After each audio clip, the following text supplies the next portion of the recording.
Assalamualaikum warahmatullahi wabarakatuh. Perkenalkan, nama saya Martinus Romanek. Saya dari Prodi Agribisnis. Di sini saya akan menjelaskan tentang konsep dasar pendidikan kewarganegaraan. Konsep dasar pendidikan kewarganegaraan menurut para ahli. Yang pertama, menurut Azumardi Azra. Beliau menegaskan bahwa pendidikan kewarganegaraan yang mengkaji dan membahas tentang pemerintahan, konstitusi, lembaga-lembaga, lembaga demokrasi, hak asasi manusia, dan kewajiban kewarganegara serta proses demokrasi.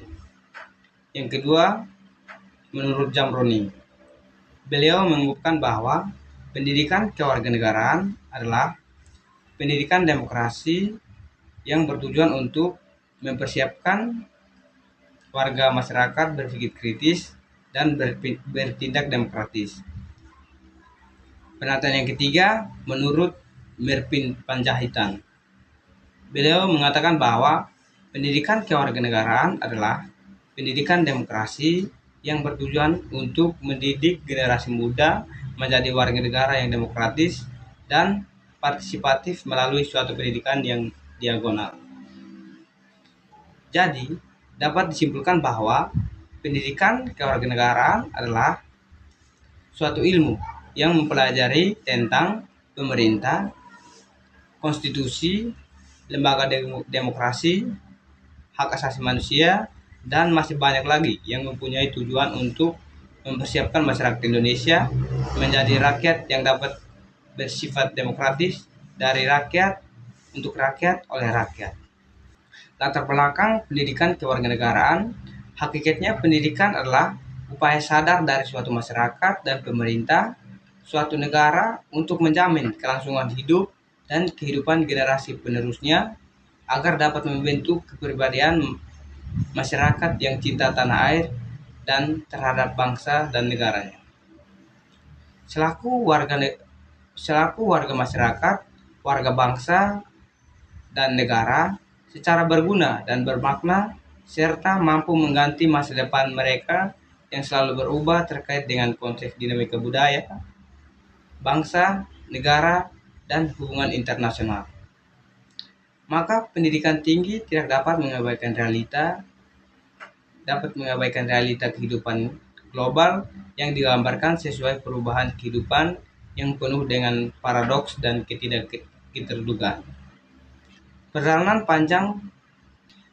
panjang bangsa Indonesia sejak era sebelum dan selama penjajahan dilanjutkan cara merebut dan mempertahankan kemerdekaan sampai dengan mengisi kemerdekaan, menimbulkan kondisi dan tuntutan yang berbeda-beda sesuai dengan zamannya. Kondisi dan tuntutan yang berbeda-beda diharap bangsa Indonesia berdasarkan nilai-nilai kejuangan bangsa yang dilandasi jiwa tekad dan semangat bangsa harus tetap semangat memperjuangkan bangsa yang tidak mengenal menyerah harus dimiliki oleh setiap warga negara Indonesia. Yang berikut adalah landasan hukum pendidikan warga negara Indonesia. Yang pertama, Undang-Undang Dasar 1945. Yang kedua, pembukaan Undang-Undang Dasar 1945 alinea kedua dan keempat, cita-cita, tujuan dan aspirasi bangsa Indonesia tentang kemerdekaan. Yang ketiga, pasal 7 ayat 1, kesamaan kedudukan warga negara di dalam hukum dan pemerintah. Yang keempat, pasal 27 ayat 3, hak dan kewajiban warga negara dalam upaya bela negara. Yang kelima, pasal 30 ayat 1, hak dan kewajiban warga negara dalam usaha mempertahankan dan keamanan negara. Jadi, tujuan pendidikan kewarganegaraan agar para mahasiswa memahami dan melaksanakan hak dan kewajibannya secara santun, jujur, demokratis, memupuk sikap dan perilaku yang sesuai dengan nilai-nilai perjuangan, patriotisme, cinta tanah air, dan rela berkorban bagi bangsa dan negara. Baik teman-teman, mungkin hanya itu saja yang bisa saya sampaikan. Apabila ada salah kata, saya mohon maaf. Terima kasih.